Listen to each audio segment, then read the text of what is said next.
Epipandio Labrador, komentaristang walang inuurwan, walang kinikilingan, nagtatanggol sa sinumang inaapi ng mga politikong korap na umaabuso sa kanilang kapangyarihan. Epipandio Labrador, tagapagtanggol ng bayan!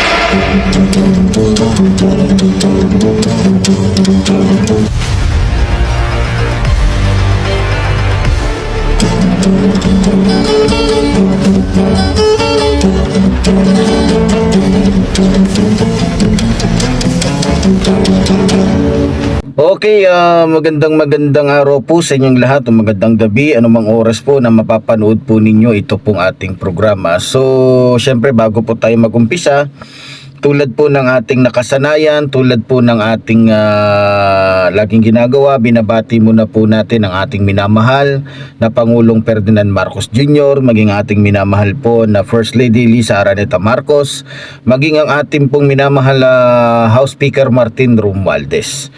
Okay, sa oras din pong ito, binabati din po natin maging yung ating pong mga minamahal na mga kababayan na lagi pong sumusubaybay dito po sa ating programang Reaction Mo, Birada Ko, maging yung ating pong mga bagong mga subscribers, maging mga kababayan po natin sa abroad. Maraming salamat po sa inyong lahat. Okay, hindi na po natin patatagalin mga minamahal ko mga kababayan. Meron po kasi akong napanood na video po na pinalabas po nito ni Philip Salvador, yung malaking mata, na may nagsabi po sa akin sa personal pala na pagkatao ng taong ito, napakagago pala to, mayabang pala talaga to. Kaya pala yung napapanood ko noon nung buhay pa kung hindi ako nagkakamali, si The Boy.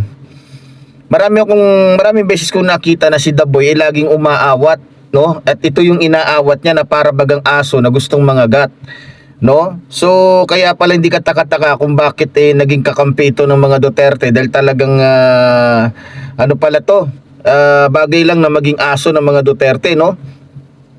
Kalauna naging bodyguard ni Bongo, so naging alalay ng balalay ni Digongyo.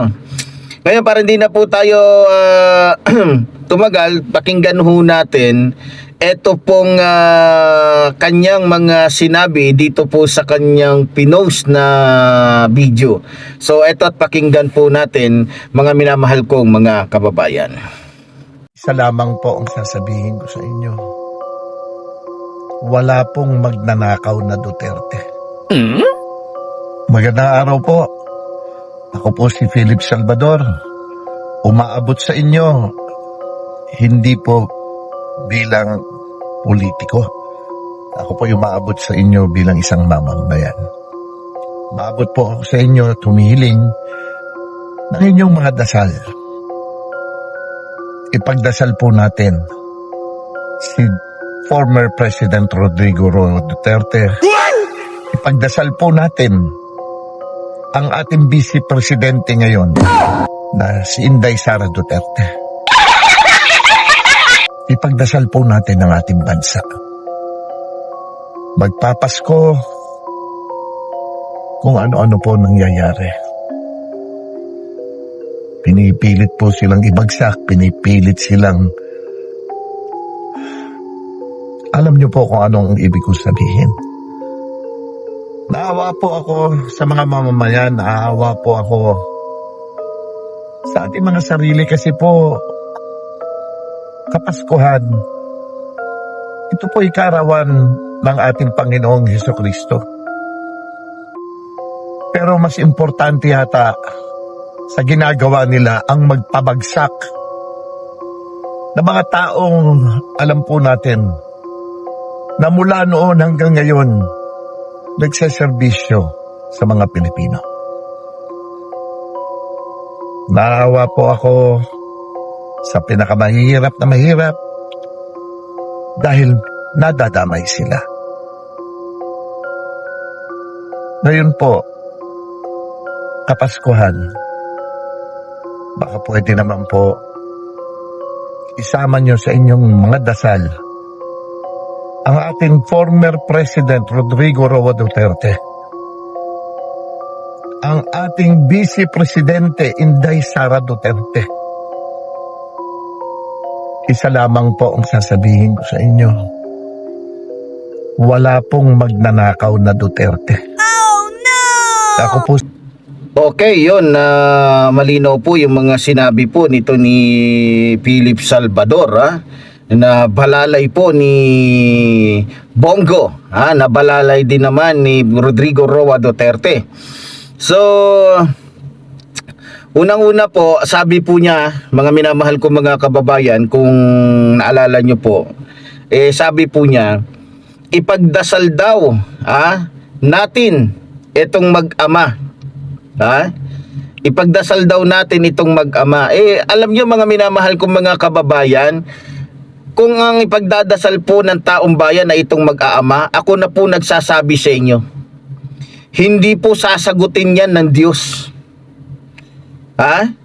Baka nakalimutan po ninyo mga minamahal kong mga kababayan, na itong si Rodrigo Roa Duterte, maging si Sara Duterte ay hindi po kumikilala ng Diyos yan. Naalala nyo kung paano niya pagmumurahin ng Diyos? Hindi nga natin narinig na minsan sa isa buhay niya na nagsisi siya sa ginawa niya, humingi siya ng patawad sa mga nakarinig. Dahil pangit tignan bilang pinuno ng isang bansa na ipapakita mo yung kabastusan. Matatanggap pa natin kung bastos siya sa mga Pilipino Bastos siya sa mga babae. Bastos siya sa batas na pinatutupad sa bansang ito. Kahit pa paano. Kumbaga pwede nating palabasin, pwede na lang nating isipin na may tama talaga sa utak to kaya ganon.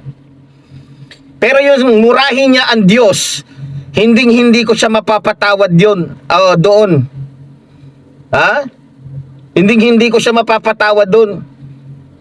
Na para bagang ang minura niya ay tao lang, na siya ang nagpakain, siya ang nagpalaki, siya ang nagpapasweldo.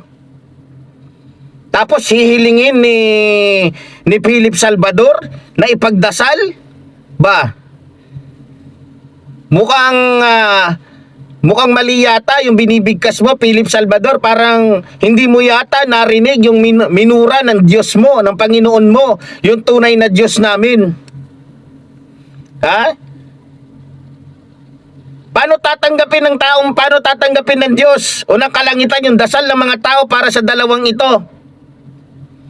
Gayong yung dalawang ito ay hindi marunong gumalang sa Diyos na makapangyarihan sa lahat. Sige nga, Philip Salvador, bobo ka ba? Putang ina mo ka.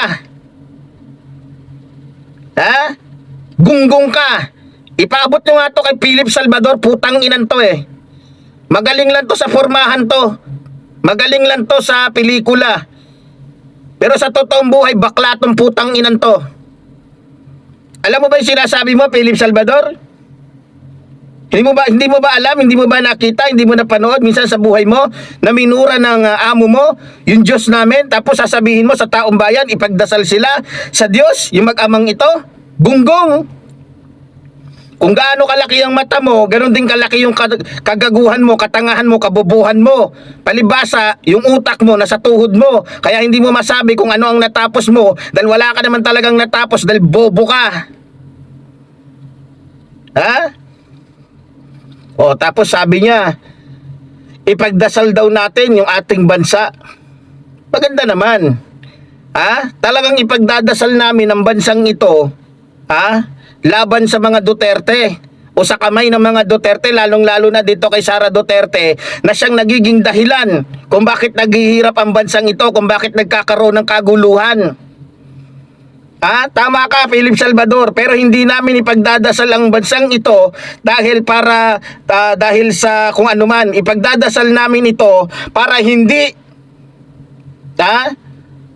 hindi kumbaga lumawak yung puwersa ng mga Duterte na kung saan nagkakaroon na siyang nagiging dahilan kung bakit nagkakaroon ng kaguluhan sa bansang ito. Ipagdarasal namin ang bansang ito na sana ay gabayan, protektahan laban sa mga Duterte na kung saan nagdadala dito ng kung ano-anong mga sumpa. Tama ka, Philip Salvador. Parating nyo to kay Philip Salvador, wala akong pakialam sa'yo, tarantado ka. Uulitin ko, kung gaano kalaki ang mata mo, gano'n naman kalaki yung kabubuhan mo. Gano'n din kaliit yung ano mo, yung utak mo. Talaga yung pagdadasal namin, dati pa namin pinagdadasal talaga ang bansang ito sa kamay ng mga Duterte, kaya nga nananagot ng mga Duterte ngayon eh. Kaya nga kinakarma ng mga Duterte dahil matagal na namin pinagdasal sa Diyos ang bansang ito na sana papanagutin ng Diyos yung mga taong hindi kumikilala sa Kanya, lalong-lalo na si Rodrigo Roa Duterte, putang ina mo ka. Tapos sabi pa niya, hindi ako nakakalimot, sabi niya, magpapasko daw kung ano-ano daw nangyayari. Gusto daw pabagsakin. Pinipilit daw na pabagsakin yung mga Duterte. Tarantado ka. Kung ano man nangyayari ngayon sa mga Duterte, yan ay bunga ng kanilang mga masasamang itinanim noong mga panahon na si Rodrigo Roa Duterte ay nasa kapangyarihan pa. Kung hindi mo yan alam, tanga ka. Simple lang ang sasabihin ko sa iyo, Philip Salvador, bobo ka. Huwag ka magmistulang parang mabait kang demonyo ka dahil kilala kita. Kilala ka ng taong bayan kung buhay lang. Ngayon si Daboy, isa si Daboy na isusumpa ka dahil kilalang kilala ka niya. Tarantado ka kung magsalita ka, parang gusto mong sabihin na napakabait ng mga Duterte. Tarantado. Maloloko mo lolo mo, maloloko mo pamilya mo, maloloko mo yung ibang tao, pero hindi kami. Lalong-lalo na yung mas nakararaming mga Pilipino nakakaalam at nakasaksi sa lahat ng mga sinabi ni Sara Duterte, sa lahat ng kanilang mga ginagawa, sa lahat ng kanilang mga kagaguhan. Di ba? Tama ba ako, mga kababayan? Gustong sabihin yata ni Philip Salvador na sa Paskong ito sinisira lang ang mga Duterte. Tarantado ka ba? Sa simula't simula, Philip Salvador, alam kong alam mo na walang iba at walang unang gumawa ng hindi maganda kung hindi ang mga Duterte. Dahil lang nawala sa kabinete, dahil bumaba si Sara sa kabinete, hindi naman pinababa, siya ang bumaba. Dahil guilty siya, ayun, ginamit si Rodrigo Roa Duterte dahil iniisip nila na malakas pa talaga si Rodrigo Roa Duterte sa taong bayan. Hindi alam ng mag-aama na yan na na sila, booking na sila. Di ba? Kung sino man dito ang naninira, sino man ang nawawasak ng buhay na may buhay, kung ano-anong ginagawa, lahat na ginawa ninyo, may video na kayong ginawa na peke. Nagpalabas pa kayo ng isang kalbo na kung saan sinungaling katulad ni Morales. Di ba? Sino ba ang pilit na nagpapabaksak? Sino ba ang pilit na naninira para lamang pumalit kayo sa posisyon na may posisyon? Hindi kayo makapaghintay, kayo mga punyeta kayo. Kung gusto nyo maging Pangulo, tignan natin. Kung talagang may Sara Duterte bang mananalo? May Sara Duterte ba na pipiliin ng taong bayan? Yung sinasabi yung 32 million, dyan natin makikita yan. Ang ina ninyo. Ang galing-galing mo magsalita ka. Buti pa, sinabi mo, pagdasal natin ang aking bossing na wag nang manira sa administrasyong Marcos. Kasi ng mga panahon naman ng bossing ko, kahit anong demonyo niya, kahit anong kasalanan niya, iginalang siya. Hindi nang gulo yung mga tao. Hindi nang gulo ang sino man dahil marunong rumispeto. Hindi katulad ng amo mo, maliban na gago, demonyo.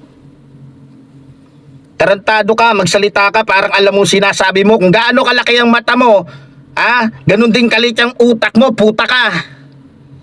Tangina mo.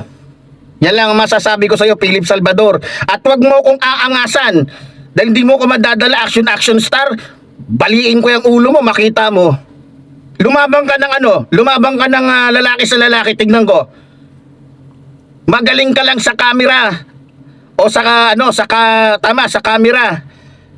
Pero sa totoong buhay, putang ina mo ka, kung di ko baliin yung tuhod mong gago ka, baka paliitin ko yung mata mo. Akala mo mananalo ka ng pagkasenador? Hoy, kitang-kita na, Philip Salvador, na kung kawatan si Bongo, triple yung pagiging kawatan mo. Ang ina mo, kung di ko pa alam. Diba, may kaso nga to na estapa mismong girlfriend niya, kinasuhan siya ng estapa. Kung hindi lang to lumuhod ng lumuhod, nagmakaawa. Kung di lang to dumikit sa mga Duterte, wala na. Kaya nga humihimod sa puwit ni Duterte to Diba? Humingi ng tulong kay Robin Padilla, natulungan siya ng mga Duterte. Kaya nga, simula noon, naging aso na siya ng mga Duterte. Yan po ang totoo dyan. Di ba? Papasok daw yung yung Pasko, kung ano-ano daw nangyayari. Gusto daw kumbaga gusto daw pababain. Pilit daw na pinapabaksak ang mga Duterte. Tarantado ka pala eh. Wala namang ibang gumagawa niyan ngayon kundi kayo. Yung amo mo. Kung ano-ano ang sinasabi sa taong bayan para masira ang aming Pangulo. Mag-isip ka. Yung mga sinasabi mo, kabaliktaran, gunggong ka. Gusto pang sabihin ni Philip Salvador, mga kababayan, na pilit daw pinapabaksak ang mga Duterte. Pilit. Sino kaya ang namimilit? Sino kaya ang ginagamit ang lahat ng kakayahan, ginagamit ang lahat ng paraan para lamang ipilit yung kanyang sarili? Sino ba? Ginagawa mong gunggong ang taong bayan, Philip Salvador. Ito pa. Nakakaawa daw yung mga Pilipino o nakakaawa na daw yung ating mga sarili dahil sa araw daw ng Pasko, tila mas prioridad daw ng gobyerno o ng kamara na pabaksakin yung isang politikong matagal na daw na nagsiservisyo sa taong bayan. Gago! Ano mo nasabing matagal nagsiservisyo sa taong bayan si Duterte? Matagal na nanloko sa taong bayan si Duterte. Matagal na nambudol. Nalala mo, Philip Salvador? Matagal na nagtraidor si Duterte sa Pilipinas. Ang akala ng mga Pilipino, pag siyang naging Pangulo, poprotektahan ni Duterte ang bansa. Hindi. Sa halip, pinapasok niya dito yung mga Chino na pinadala ng China para maging spy. Sa halip, pinadala niya dito. Sa halip, nakipagpulong siya. Nagkaroon siya ng secret agreement sa presidente ng China kung papaano sasakupin ang bansang ito. Sa halip, binigyan niya ng pagkakataon na makapagpagawa ng iba't ibang mga mga building doon sa mismong gusali, doon mismo sa inaagaw ng China sa West Philippine Sea. Di ba? Yan ba? Yan ba sinasabi mong serbisyo, Philip Salvador? Tuktokan ko yung ulo mo eh. Hampasin kita ng bangko, makita mo. Di ba? Huwag mo niloloko ang taong bayan. Artista ka, Philip Salvador. Alam ng lahat, artista ka, magaling ka magsalita. Kunyari, madrama ka magsalita kasi artista ka nga. Kaya mo kaming daanin sa pagiging artista mo. Sanay na kami sa ganung laro. Sanay na kami sa ganung mga galawan, Philip Salvador. Artista ka, hindi ka dapat pagkatiwalaan. Dahil 100%, 200% na lahat ng sasabihin mo, lahat ng anuhin mo, lahat yung kaplastikan dahil artista ka. Tangina mo. Tapos sabi pa niya, magnanakaw daw. Nakalimutan ko ano sabi niya. Nakakaawa daw yung mga Pilipino o nakakaawa na daw tayo, sabi niya. Talagang nakakaawa ang mga Pilipino sa kamay ng mga Duterte, lalong-lalo na dito kay Sara Duterte. Talagang nakakaawa. Salamat sa sinabi mo. Totoo yung sinabi mo, Philip Salvador. Pero hindi sa kamay ng aming Pangulo kaawa-awa ang mga Pilipino. Dahil kung ang aming Pangulo ay katulad lamang ng utak ni Digongyo, mas kaawa-awa ang Pilipino ngayon. Ngayon lang nararamdaman ng mga Pilipino ang tunay na pag-asa, pagkakaisa. Ngayon lang nararamdaman ng mga Pilipino yung tunay na katahimikan dahil wala ng demonyo na kung saan nag-uutos ng pumatay kahit walang dahilan. Talagang kaawa-awa dahil habang ang aming mahal na Pangulo ay nagsisikap na ibangon ang Pilipinas, pilit naman itinutumba, pinapabaksak, pinapahiga ng amo mong si Sara Duterte. Tarantado ka. Sabi pa ni Philip Salvador, naaawa daw si Philip Salvador sa mahihirap dahil nadadamay daw sila. Sa totoo lang, Philip Salvador, buti alam mo yan. Alam mo kasi, kung inaamin na ng amo mo kung paano niya, saan niya dinala yung pera, hindi na maiipit dito ang mga mahihirap. Pero alam mo ba, para sa mga mahihirap yung ginagawa ng mga congressman, para sa mga mahihirap yung ginagawa ng gobyerno. Dahil pag hindi nila sinawata, hindi nila pinanagot si Sara sa kanyang mga pagnanakaw, masasana yan at mas lalong maghihirap ang bansang ito at mas lalong mawawalan ng pag-asa yung mga mahihirap. Gunggong ka. Yan lang sasabihin ko sa iyo, Philip Salvador. Ha? Tapos mayroon pa siyang sinabi na doon talaga, mas matindi to. Dito ako natawa.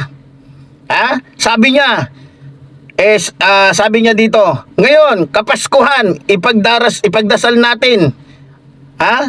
Si dating Pangulong Rodrigo Roa Duterte, maging ang ating Vice President. Tapos may sinabi pa siya, hindi daw magnanakaw o wala daw magnanakaw sa mga Duterte. Ang galing. Tama naman. Palakpakan natin. Philip Salvador, ang galing mo talaga. Walang magnanakaw, tama ka. Pero yung mga Duterte, hindi yan magnanakaw. Mga mandarambong. Yan ang tawag sa kanila. Hindi sila mga magnanakaw kasi pang-anuhan naman yun parang pambata, Hindi magnanakaw yan, mandarambong. Kawatan, sa Bisaya pa. Scammer, mandurugas, buhaya, kapitan, o kupitan pala, sorry. Tulisan, yan sila. Hindi sila magnanakaw, tulisan, kupitan, buhaya, mandurugas, scammer, kawatan, mandarambong, yan sila. Tama ka, Philip Salvador. Yan ang dapat na itawag sa mga Duterte. Sinong niloloko mo? Taong bayan? Gunggong. Tapos sabi pa niya, last po niyang sinabi, sabi niya, maligayang Pasko sa lahat, mangigong bagong taon. God bless sa lahat, sabi niya. Sa iyo din, Philip Salvador. Kaawa ang kasana ng puon mo. Kaawa ang kasana ng mga demonyo. Pag ipagdadasal mo, gusto mong utusan yung mga Pilipino na ipagdasal yung mag-ama na hindi naman kumikilala sa Diyos, na minumura lang ang Diyos. Kanino namin siya ipagdarasal? Sa Diyos na minumura niya? Gago ka ba? Kanino siya ipagdadasal ng mga religious leader? Sa Diyos? Na walang awat, walang hiya niyang minumura? Gunggong ka pala Hampasin kita dyan, makita mo. Kaya mga kababayan, wag niyong iboboto ito. Tarantado tong hayop na to. Ngayon, Philip Salvador, kung sasagot ka sa akin at magsasalita ka tungkol sa akin, hindi kita uurungan. Tingnan natin kung talaga action star ka. Pag hindi ko tinusok yung mata mong, tarantado ka. Huwag mo kong tinatakot, Philip Salvador. Kahit pa ikaw kahit pa magsama kayo ni Robin Padilla. Tanginang ninyo. Action lang kayo magagaling, pero sa totoong labanan, mga duwag kayo, mga putang ina ninyo. Lalong-lalo ka na, Robin Padilla, kung naririnig mo ko, putang ina mo ka. Gago ka. Hindi ako natatakot sa inyong dalawa. Dahil mga pisot kayo, magaling lang kayo sa camera. Putang ina ninyo. Huwag niyong niluloko ang taong bayan. Dahil mga magnanakaw kayo. Wala kayong kwenta, lalong-lalo na to si Robin Padilla. Palamunin lang to ng Pilipinas. Gastusin lang to ng Pilipinas. Kaya mga kababayan, wag na wag po natin susuportahan. Lalong-lalo na to si Robin Padilla, putang inan to. Kasumpa-sumpa to. Maraming nagsisi dito sa taong to. Kaya mga kababayan, muli po, tulad po ng sinasabi ng inyong lingkod, mabuhay po ang ating ng bayan, mabuhay po nagmamahal sa ating ng bayan. Maraming salamat po.